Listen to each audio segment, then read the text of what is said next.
Hey guys, welcome back with me again in this channel. On today's tutorial, I'm going to show you how you can make your videos look like recorded by a retro cam only by using this CapCut effect.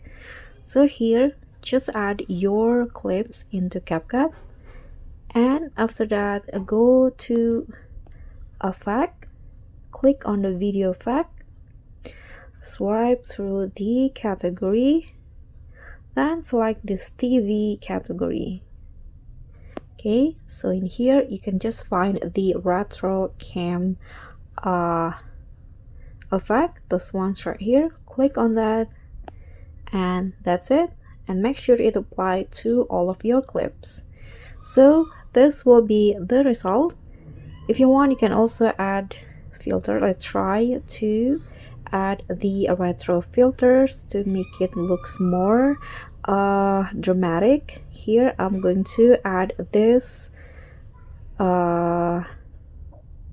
this retro 2 filter around 90 and apply it to the entire clip. So this is it. Thank you so much for watching. Don't forget to like, comment and subscribe. Also click on the thanks. I'll see you all on the next tutorial. Bye.